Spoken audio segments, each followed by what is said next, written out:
Hello, Raven Nation. This is Principal Schaefer. I'm going to spend some time reviewing slides from the most recent Principals Q&A and Town Hall session. During this presentation, I'm going to highlight return to school options. We started the year with 100% distance learning. I'll give you some statistics on that. The school board on Tuesday night made some decisions related to our phased-in stages. So I'll talk to you about that. We'll look at our Q2 schedule, which is a little bit different from our first quarter. There's a survey that's currently out. It will close on November 20th. I want to talk through that. And really the intent of a presentation like this is to give you information as a family so you can make an informed decision. We'll also look at physical distancing guidelines and then talk through what a hybrid schedule would look like at Riverbend Middle School. So everything from the time that students arrive until dismissal at the end of the day. We won't do live Q&A answers on this pre-recorded video. That will happen during our live Q&A sessions and town halls that we've been holding. Several of these slides are county templates. You'll see a red, either a banner at the bottom or the top with the LCPS logo. These are not slides that I created. These are template slides that other principals are using at the middle and high school level. A reminder, our goal is for kids to have the opportunity to return to buildings. We know some families are ready for that and some families are not. We do want to move in that direction in a safe manner. Since March, we've been very concerned with the social and emotional well-being of our community. That includes our students and our staff and our families. When it comes to returning to school, you probably know this, but there are so many factors that impact the ability to bring back hundreds and thousands of kids in buildings and throughout the county. My expertise lies in education and not in the health field. So just know that some of the things that I'll share with you this evening are coming directly from guidance from CDC or even more locally, Virginia Department of Health. Dr. Goodfriend has been instrumental with school board meetings and just giving guidance to our superintendent and senior staff. Also, our LCPS has a student health services that have been very involved in this entire process. About a month ago, Loudoun started looking at some options for bringing secondary students back to school. And I want to mention this, the secondary schedule is so different from an elementary schedule. Many of you know this is my 20th year in Loudoun. I actually started at the elementary level, so I have some background on what an elementary schedule looks like. Elementary students all take the same classes. There's no choice in electives. Once you hit 6th grade, all of a sudden there's all different types of courses that students can take. And we did not want to change schedules for students. We did not want to eliminate courses for students or not provide opportunities. And that's why Loudoun has landed on this number 2 of transitioning to a concurrent schedule. When this initially came out, significant live streaming was listed. I listed the exact verbiage from about a month ago, and that really threw everybody into a panic because we want to ensure that students at home and students that would be in the building are all receiving the same live interactive experience. Some surveys have gone out, so our students back at the beginning of October, they gave some thoughts on DL, also staff as well, toward the end of the month in October. This information has been presented at 2 different school board meetings. You can see there the numbers for, we'll kind of narrow in on middle school. The question was asked about synchronous. So synchronous learning is live, interactive, in real time. Something like when we have our actual town hall or Q&A session, that would be live in real time. About 74% of students at the middle school level said that it was about right. And so these are county numbers. Riverbend was at 76%, so we're up a little bit. When it comes to the asynchronous, so that's offline, that's independent work, very similar to homework. You can see there that we have a need at a county and also our level. So Riverbend was just under that with a little bit less kids thinking that you know, it was too much, and a little bit more thinking that it was just right. So actually 2 percentage points above that. So 57% of our students said that the asynchronous was just about right. I will say that, so at the bottom here, a question was asked about how much time you spend, and our numbers were directly in line with this. And most middle school students, about half are either an hour or less, and the other half are 2 to 3 hours. 2 to 3 hours after you've been on a screen for the entire day is really too much. And we as a school are really trying to cut back on that, because we want kids to get away from the screen, because we recognize that these are really long days for our students and our staff. I also, most of you know this, I'm also a parent of an elementary student, middle and high school student. So I also have just that sympathy and maybe more empathy of understanding from a parent perspective how our kids are struggling during this time. So some phased-in stages. So stage 1 started here in our building. We welcomed back 3 different programs. And then a couple weeks after that, we welcomed our English learner newcomers to the building. And most recently on Tuesday, the school board made a decision to bring secondary students back to the building starting on January 21st, conditions permitting. And again, this would be students who select to return to school in a hybrid model. I had mentioned a change in our Q2 schedule. If you remember, the first quarter we had an AABB schedule. We moved starting on November 4th, the beginning of the second quarter, to an ABAB schedule. And also our Monday office hours adjusted just slightly to give students a little bit more time. We used to have 15 minutes per block. Now we have chunks of time, 30 minutes by department. Just some feedback really from our students and staff that this would be a better schedule here. I will tell you, there's been lots of questions about the secondary being ABAB and thinking about a hybrid model. Would it potentially have students at the elementary level change from a Tuesday, Thursday, or Wednesday, Friday schedule to a Tuesday, Wednesday, or Thursday, Friday?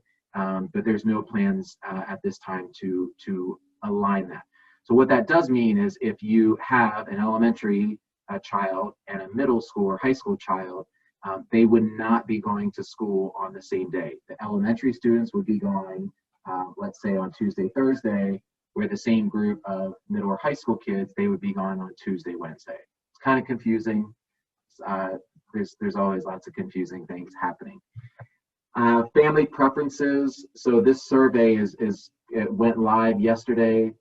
Eric Williams, our superintendent, sent an email out last night with some information. It is a little confusing. So it's not a direct link that you click on a link and all of a sudden the survey is there. You actually have to go in through Parent View. You can do that on your phone, on the app, or you can even do it on a web browser on a computer. Again, this is a template slide from the county. The survey is now open. It closes on the 20th.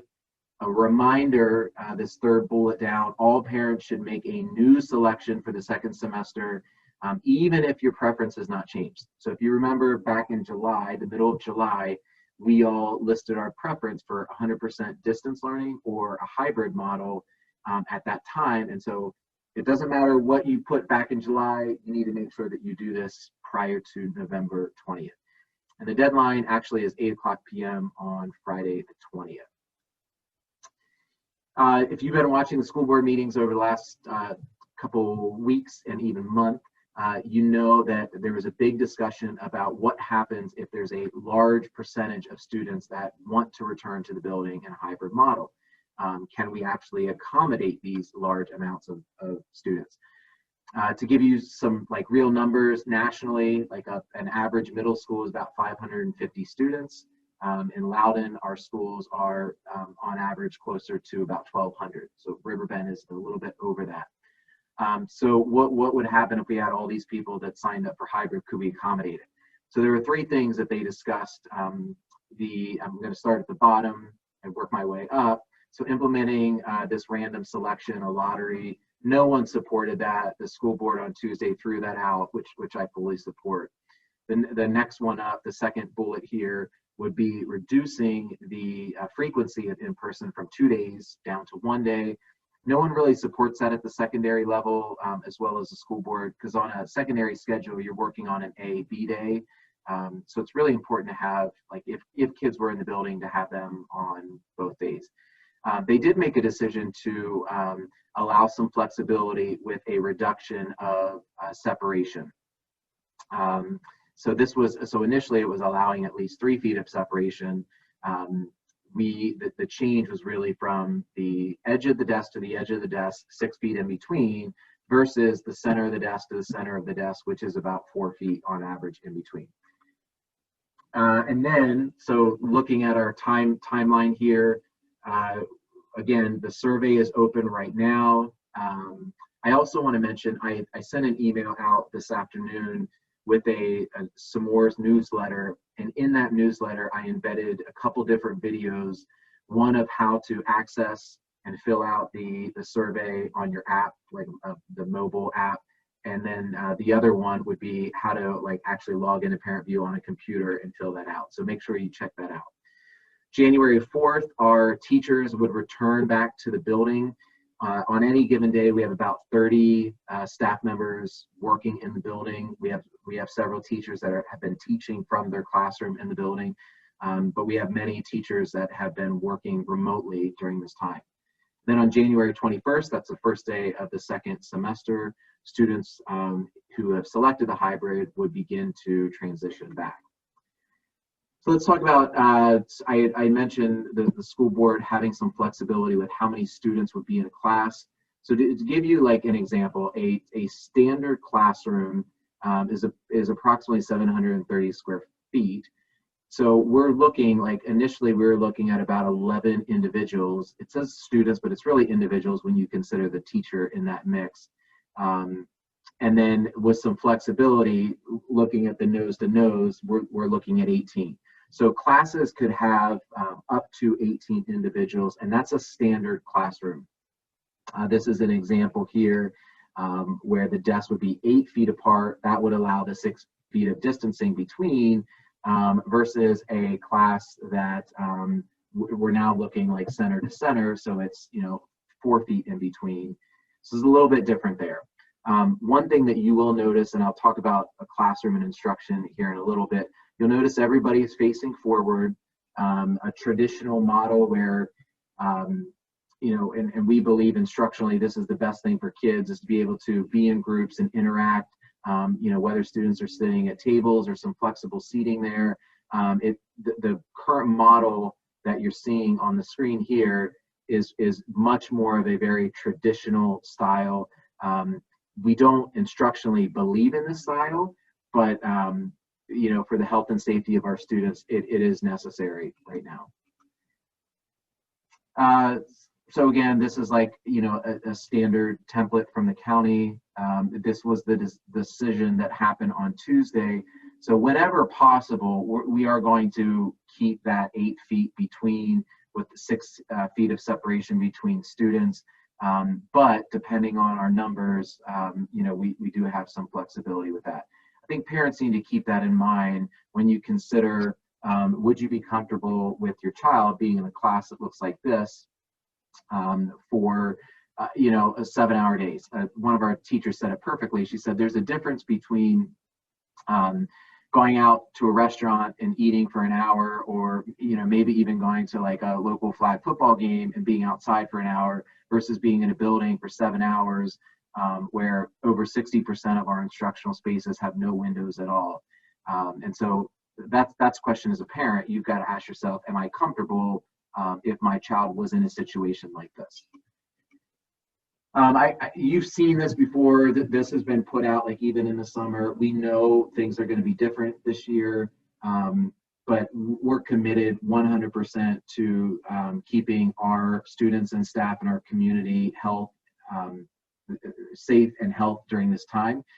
So as I go over like what an actual day would look like and break it down into different parts, know that there are aspects of this that I know would be challenging for my own students. I know it's not a best practice for an adolescent learner, but we have to operate in a certain way to keep our community safe and healthy.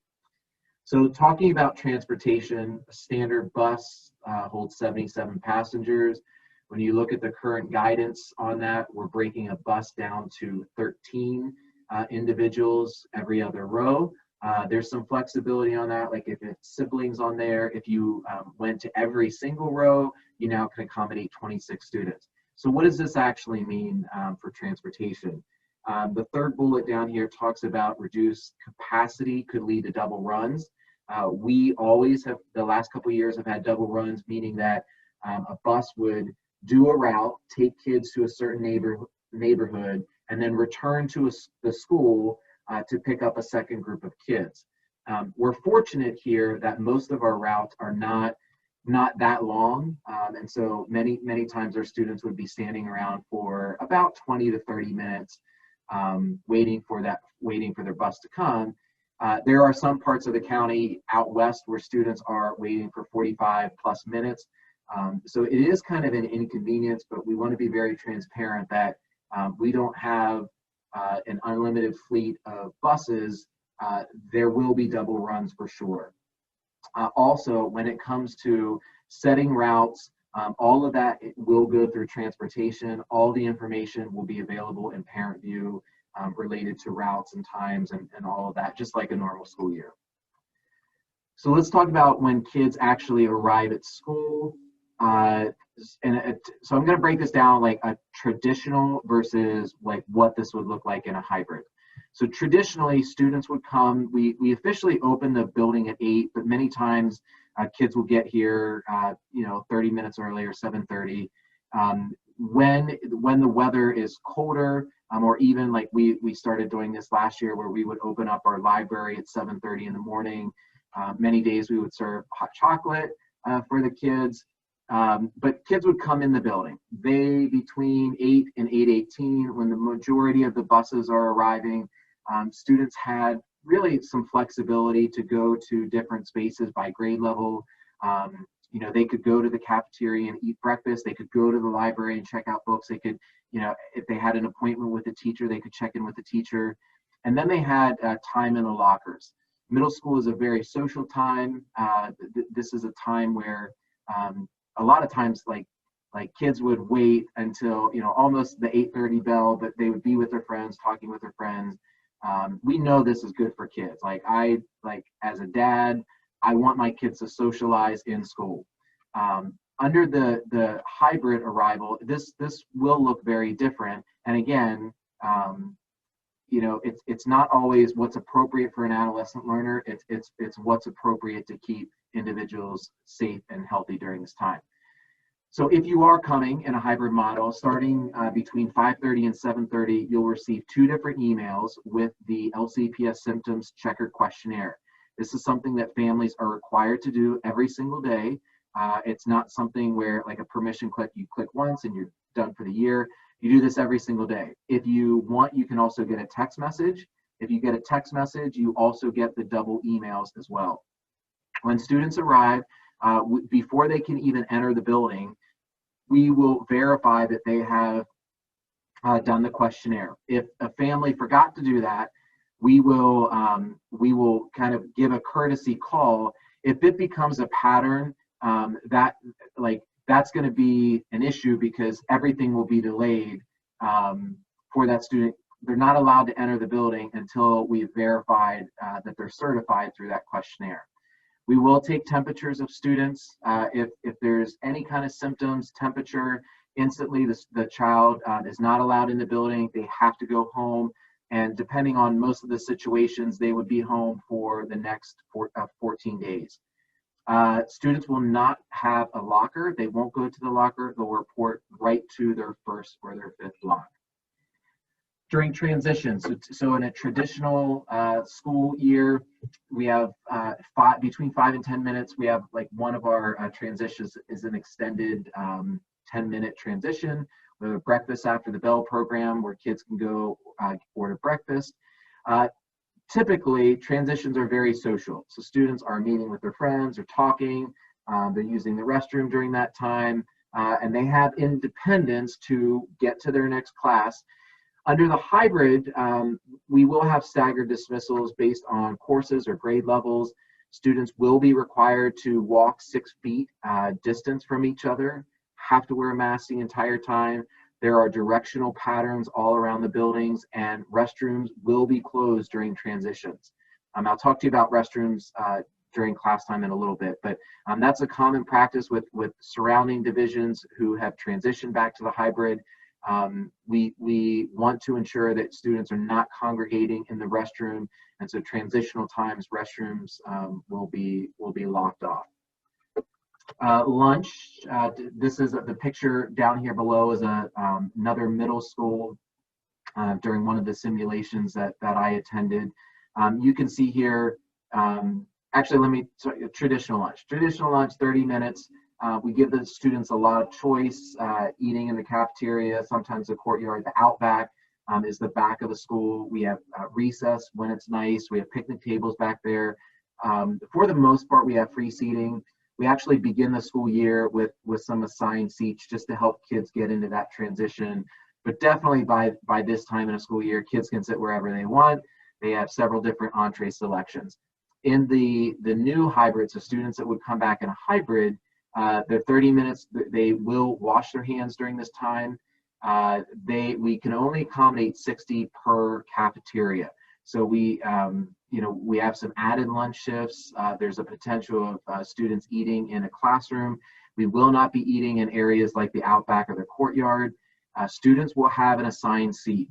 And then there's a couple different entree selections. We'll always have a hot and a cold selection for our students. So the class, a couple of these slides are taken from board docs from school board meetings. I'm going to actually start from the top right here. So the students that sign up for hybrid will be broken into 2 groups. One group will be attending on Tuesday and Wednesday, and the second group will be attending on Thursday and Friday.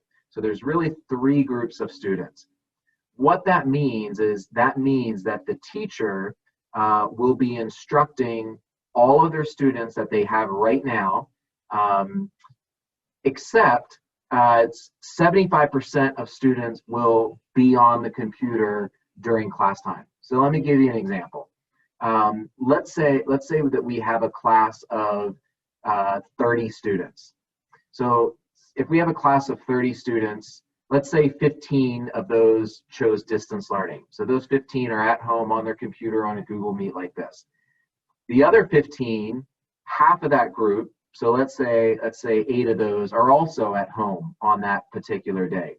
So we've got 15 students plus 8 students at home, and then the remaining 7 students are physically in the building. So that's just kind of an example. I think it's important to recognize that that's about 75% of the students will be at home working remotely during that class time. Instruction will be continuous, meaning that it will go every single day into a new lesson. What will not happen would be the students that are in hybrid on, let's say, today is Thursday, the students that were there got a lesson, and then it would be a different lesson the next day. Everything is continuous. Everybody is getting the same thing, whether you're sitting at home or you're sitting in the building. Some changes: face masks are required. Students will carry their backpack because they don't have a locker. At times they could carry some instruments. Well, we are working on some creative ways to store some instruments. We want to encourage water bottles. The water fountains are open. They're not closed off at all. So at any school in Loudoun County Public Schools, at Riverbend, we did purchase 6 additional water bottle filling stations. So we want to encourage kids to bring water bottles so they can fill up there versus using like a traditional water fountain. And then restrooms will be open during class. So there's a pass system that we will use. We'll limit it to only 3 students at a time during a grade level restroom area.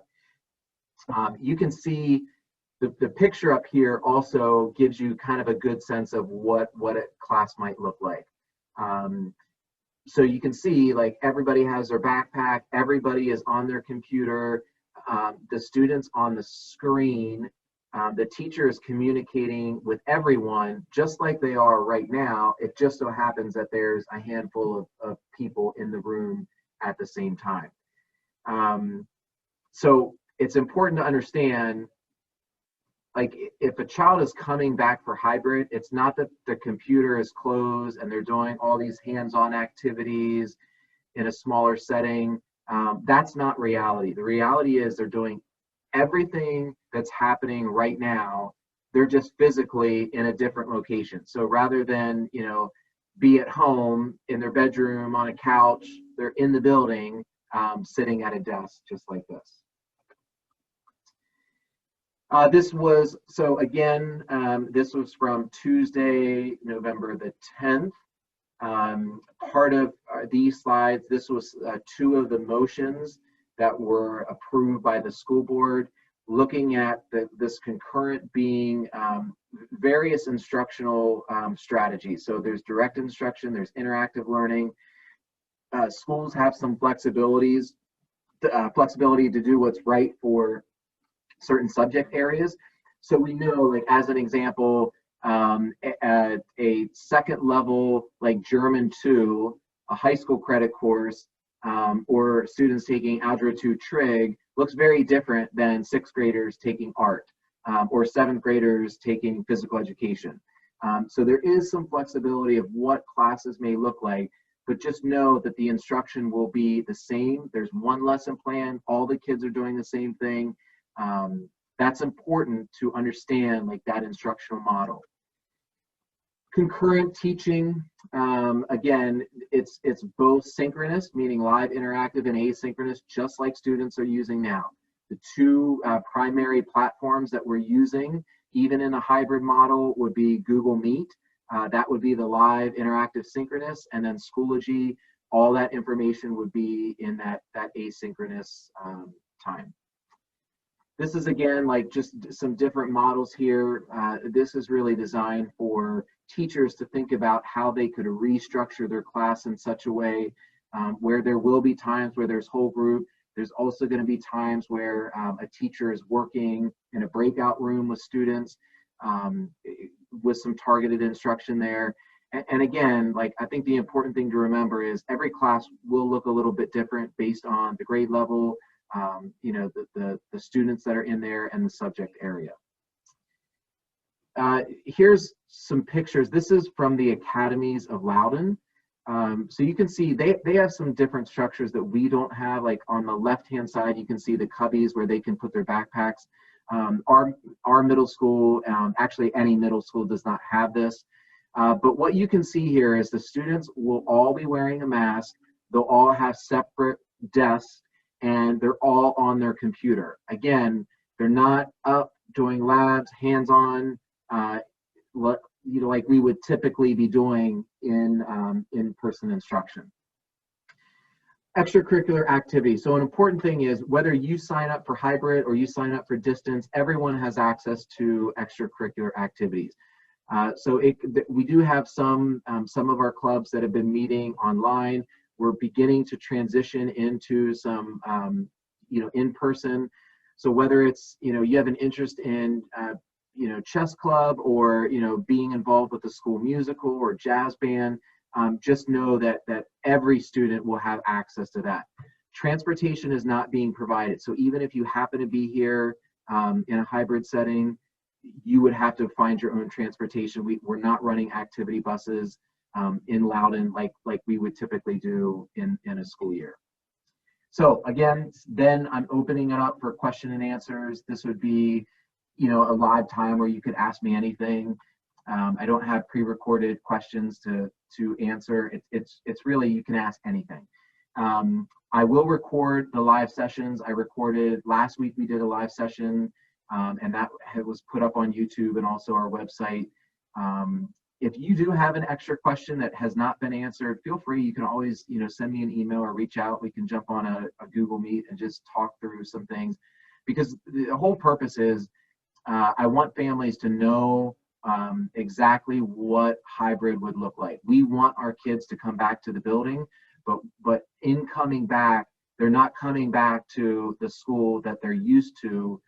They're coming back to something that looks very different than it did last year at this time. So we just want to give families the information so you can make an informed decision. Hope you're doing great. I want to make sure that your family is safe, and if we can help in any way, let us know. Have a great evening.